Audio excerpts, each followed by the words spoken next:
Welcome to the October episode of Celebrate Meridian, our monthly look at all things Meridian. Tonight I will be joined by Chief Jeff Levy and Sergeant John Gonzalez of the Meridian Police Department to discuss timely and important safety resources for our community, our children. In August, the City of Meridian was once again recognized by CNN Money Magazine to its 2012 list of the 100 best places to live in the U.S. among small cities.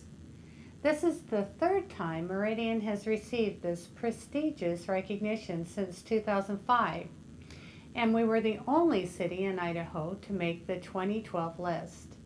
Then, in September, just when things can't possibly get better, they do, as Meridian was once again selected as one of the nation's 100 best communities for young people by America's Promise Alliance and the global finance company of ING. This is the fifth time Meridian has earned a place on this prestigious list. Again, we're the only city in Idaho that was selected for this great honor. These awards recognize the hard work of many community members and partner organizations who dedicate their time, their expertise, and their resources to make a meaningful difference in the lives of young people and a great place here in Meridian to live. Our city employees, school districts, service clubs, businesses, churches, and social service providers, the list is endless, all deserve great credit and respect for our community's successes. Switching gears, it is hard to believe that fall is already setting in and custom stores are booming with businesses as we prepare for Halloween. While this is a popular event for youth in our community, keeping them safe during this time of year is on the minds of parents and our public safety personnel. That is why it is fitting that October is Fire Prevention and Crime Prevention Month, where we urge everyone in the community to heed the importance of and listen to messages in support of public safety. On October 20th, the Meridian Fire and Police Departments will hold an event for the community between 10 a.m. and 2 p.m. at Fire Station Number 1, located on Franklin Road. This event will include face painting, a 911 simulator, car seat safety tips, and helmet safety. And always a crowd favorite, children can check out the Fire Safety House to learn survival skills in the event of an actual fire. Police officers and firefighters will be on hand for demonstrations and offer hot dogs to their guests. Sparky and McGruff will be there too, so be sure to stop by and visit your partners in prevention. While police and fire are on the front lines, so is our faith community, providing resources to our community for those in need or seeking a better life. October is also Pastors Appreciation Month, a great time to thank those who are working every day to make Meridian a better place to live. I encourage you to show your church leader just how much you appreciate them, as our faith leaders wear many hats as business people, civic leaders, volunteers, and overall pillars in this community. I've had the pleasure of hosting many of our faith leaders at an annual luncheon provided by our community as a way to say thank you for all those leaders do for our community. This is always a great event, and I want to say thanks to Valley Shepherd Church for hosting this annual luncheon, Food Services of America for providing the food, and all the volunteers who make it such a great success. Next month, we will once again be headed to the polls to select our leaders at the national and state level. I wanted to take a moment and remind you to get educated about voting. Not just about the people running for office, but about any changes in polling locations or otherwise before you go to the polls on November 6th. There was a concern during the primaries regarding party identification, but that is not needed for the general election. So to learn more, visit www.idahovotes.gov to make sure you know where to go and to make your vote count. This month, I'm happy to profile an organization of students who are all serving community from a variety of different angles.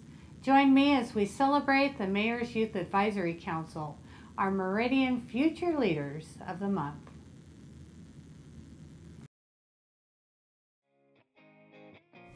Hey, I'm Kendall Swainson from Rocky Mountain High School, and I'm here to invite you to join an amazing city organization. The Mayor's Youth Advisory Council is a great way for students to get involved with everything that happens in our city and state. From serving in the community, to lobbying legislative representatives, to planning parties and concerts, there's something for everyone in the Mayor's Youth Advisory Council. So come be a part. You have fun. you serve the community. You make a difference. For more information, come to our first meeting at Meridian City Hall, Monday, September 10th at 6 o'clock p.m.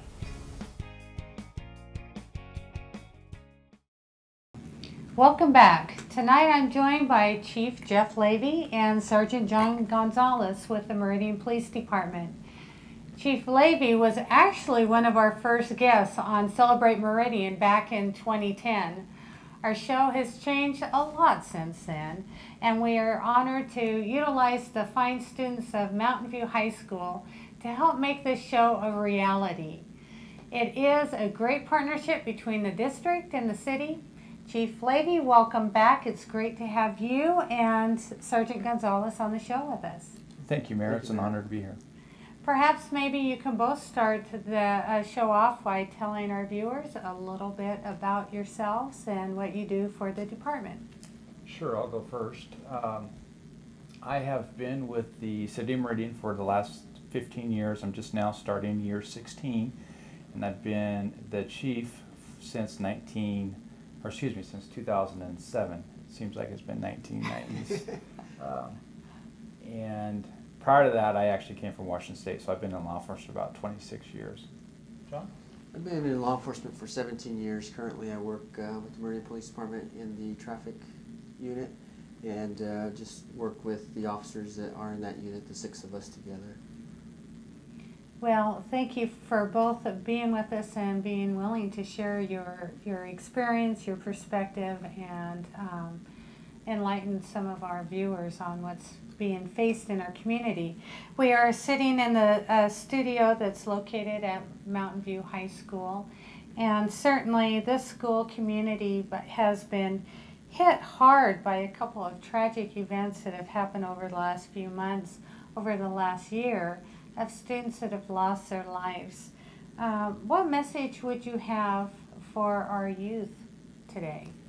Well, Mayor, after the tragic news that I received a couple of weeks ago, I started trying to figure out how I wanted to approach things, because I was a little frustrated through the news. Although I didn't know the students, I knew that how it would affect this community. And I was trying to figure out how we could get the message out to them: wear your seatbelts. And I guess the message that I would like to give them is that it's cheap insurance to wear your seatbelt. But the other message from that horrific crash was there was one individual that had his seatbelt on, and he walked away from the scene with minor scratches. The other 3 were not wearing their seatbelts, and there was some tragic results. So I guess it's a twofold message. The proof is that if you wear your seatbelt, your chances are better, but it's also cheap insurance, so why not? John, do you have anything you want to add? Well, I agree with the chief. This is seatbelts are clearly a good way to help reduce injuries or even anything serious injuries that a person might have in a crash. So wearing a seatbelt is very important. Unfortunately, sometimes if we just make that one good decision, hopefully it doesn't lead to other bad decisions down the road. So seatbelts are really important for people to wear and to use. So true. As parents, we can certainly understand the nightmare that these families are going through. What message do you have for the parents that that they can share with their kids to help keep our youth safe in this community? As a parent, I would like to tell my children that we're not immune. I think back on my youth and some of the dumb things that we did in regards to being in vehicles and seatbelts and everything else, and nothing bad happened to us. However, bad things happen every single day, and you got to ask yourself, are you willing to take that risk? Because I love my family dearly, and if there's something that I could do to prevent that unknown, then this is one of those things. So we kind of had experiences with these two crashes that have certainly had a heavy impact on the school community, with the underage drinking and driving, and the kids that lost their lives, certainly going off the road and not having their seatbelts on. But what are we seeing statewide? What are some of the other issues and accidents that we're seeing on a statewide basis?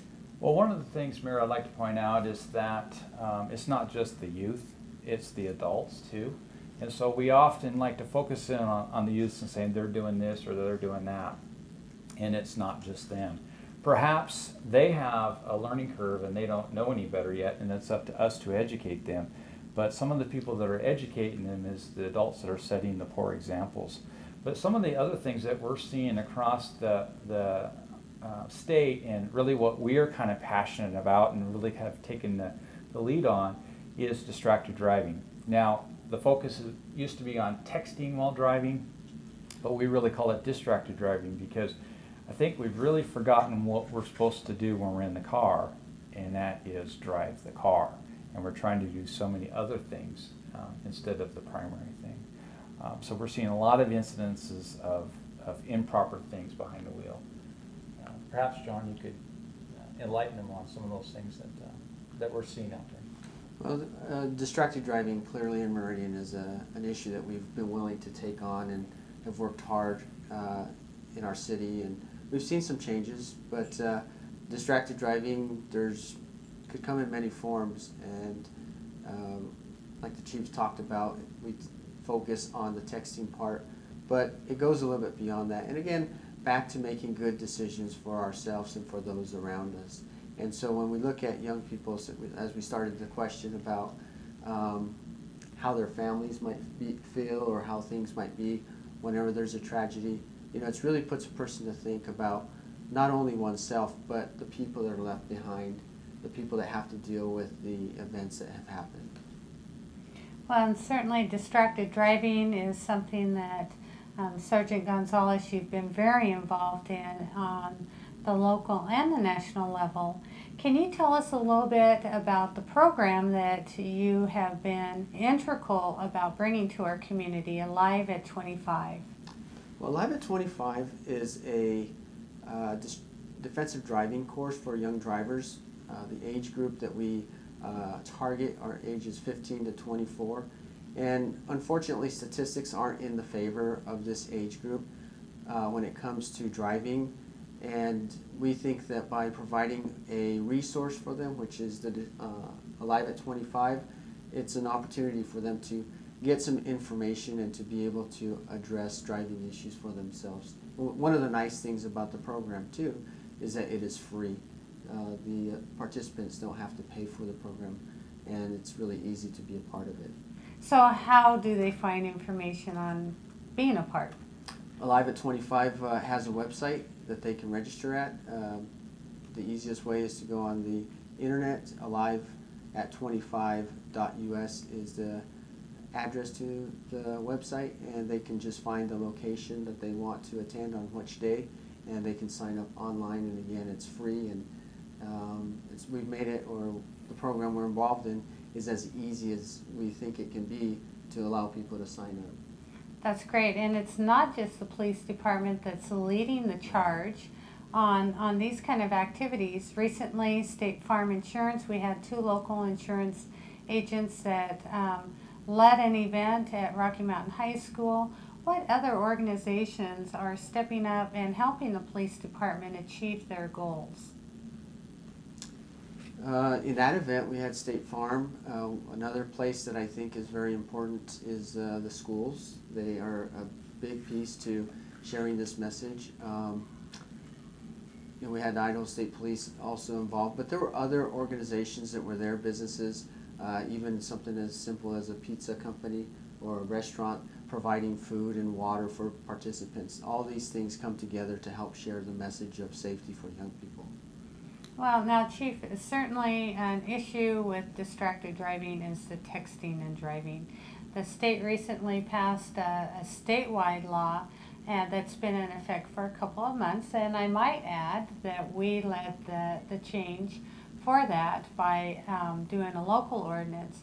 Can you tell us maybe some of the results or changes that we've seen since we've had our local ordinance and since the statewide law has been in place? Sure, I can do that.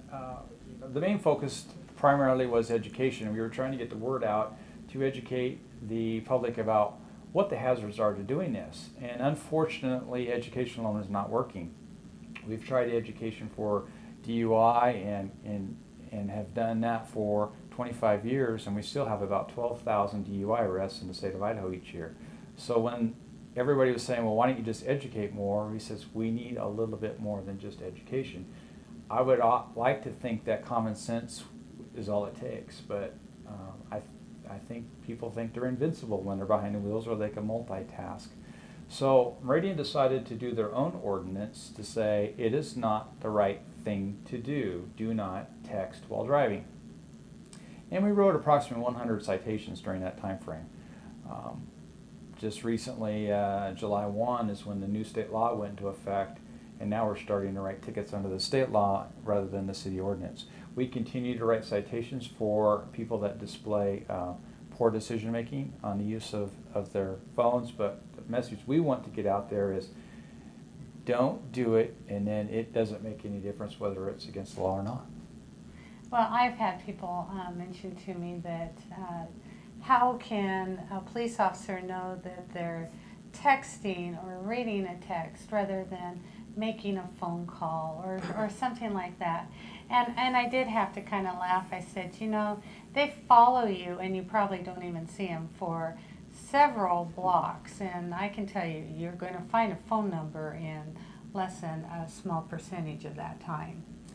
Well, Mayor, as you know that you've had first-hand results, you've been in a car with us before, and we've actually followed people for a long distance while they're texting while driving, and they're blissfully unaware of what's going on around them, to the point where we hit the siren and they're still looking around trying to figure out where that's coming from. So people that are so ingrained in texting while driving are not aware of their surroundings. And really the statistics equate it to closing your eyes for approximately 5 seconds. That's about the amount of time that your eyes are off the roadway. So I don't advise you to do this, but if you actually close your eyes while walking and see how far you travel with your eyes closed, it is amazing.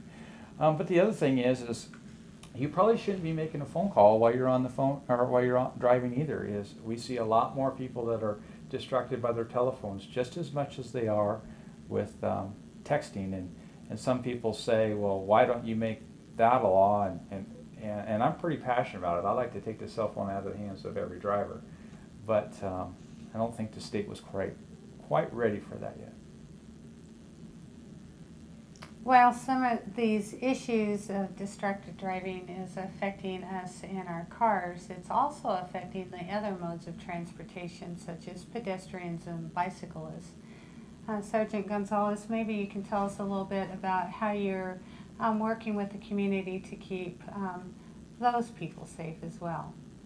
Well, you know, as people are distracted, whether it be driving or walking or what it might be, whatever they might be doing, again, as the chief was talking about, just using good common sense and making sure that the task of what you're doing is being handled first. Driving is very important. You don't want to be texting and there be somebody crossing a street or some on the side of the road riding a bike, whatever it might be, and someone texting and driving could be distracted enough to hit them. And again, someone walking, that they don't walk them in the middle of the road if they're texting. That's another issue that they might be aware of as well. Yeah, I just had heard nationally that that's becoming a major safety issue, is the distracted walking, which I had to chuckle a bit. But it's being aware of the events that are going on around us and just making sure that you are aware and you keep yourself safe. One of those things that come up often is, what are some of the rules of the road when you're approaching a bicyclist? Do they follow the same rules that we do as motorists? You want to answer that? Or? Either way. Well, we always say that bicycles have to follow the same rules of the car. There are a few exceptions, and those exceptions have to do with stop signs and traffic lights. At a stop sign, a bicycle does not need to stop. All they have to do is yield, look left, look right, and actually roll through the stop sign. At a traffic light, you actually have to stop and yield to traffic, but then you can pedal across. The whole idea behind it is it takes so much longer for a bicycle to start once they stop, that they want to allow them to have the momentum to get across the roadway before a car has to travel across the roadway. Those are the only two exceptions that I'm aware of under the motor vehicle codes. But a lot of times we get some excited motorists yelling at bicycles, "You didn't stop," or "You didn't do this." They don't have to. So those are the exceptions to the following the rules of the roadway. I think the bottom line is, whether you're driving a car, riding a bike, or walking on a sidewalk, you need to pay attention to what's going on in and around you, and keep your eyes in front, and just to pay attention so you're safe. In policing, we call that situational awareness, just being aware of your surroundings. And this is good, whether it's driving, walking, whatever you might be doing. It's just, it's another component of safety, and it's because you're aware of the dangers that could happen. And certainly our youth are some of our most precious assets that we have in our community, and we want to keep them safe. We want to protect them, and I certainly appreciate everything that you do in your department, both of you, to keeping our roads safe, our kids safe, and it's important to and timely to let people know what these rules of the road are, and what they need to pay attention to, so we continue to be a safe community. Any last thoughts you'd like to add? You know, I guess the message that we need to get across to everyone that actually drives out there is that driving is a privilege, not a right, and that we all have an inherent responsibility to do the right thing. And that's to pay attention and focus driving first, and the other things second. Yeah. And I would just say, you know, we've all been in Meridian traffic, and we know what it's like, and as we grow, we recognize the congestion and the problems that we encounter on the roadway. And it just takes all of us to really take part of the safety, not only for ourselves, but those that are around us. And that's really the message that the traffic team and myself and the rest of the police department focus on. Well, thank you, and I'd like to thank you, Chief and Sergeant Gonzalez, for joining me today. I wish you and your department great success in the year ahead. Up next, our Economic Development Administrator, Brenda Sherwood, will give us an update on business in Meridian. In this segment of Celebrate Meridian, we'd like to talk to you about some of the business news going on in the city. I'd like to remind each and every one of you that for the next 8 months to 12 months, we will be having construction on Meridian Road and Main Street. And this is the split corridor construction.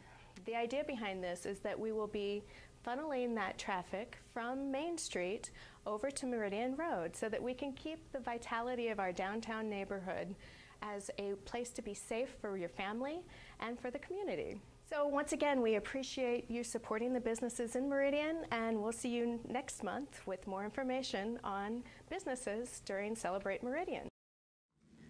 And now I get to answer a question from the community as part of our Ask the Mayor. Mayor, can you give us an update on the Meridian Bark Park situation? We recently received a petition regarding the Meridian Bark Park, asking that it remain open until a new dog park is built.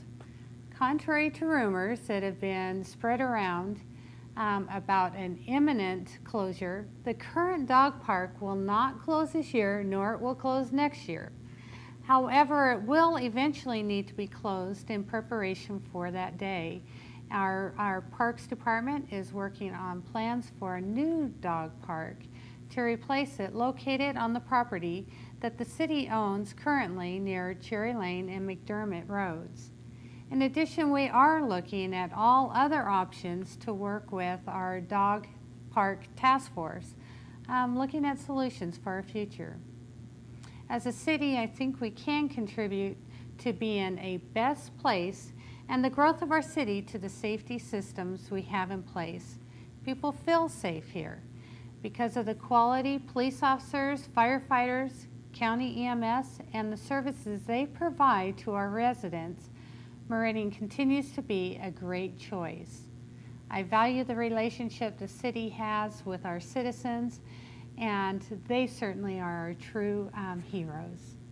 You were able to hear tonight of the challenges and successes of keeping citizens safe while they get behind the wheel.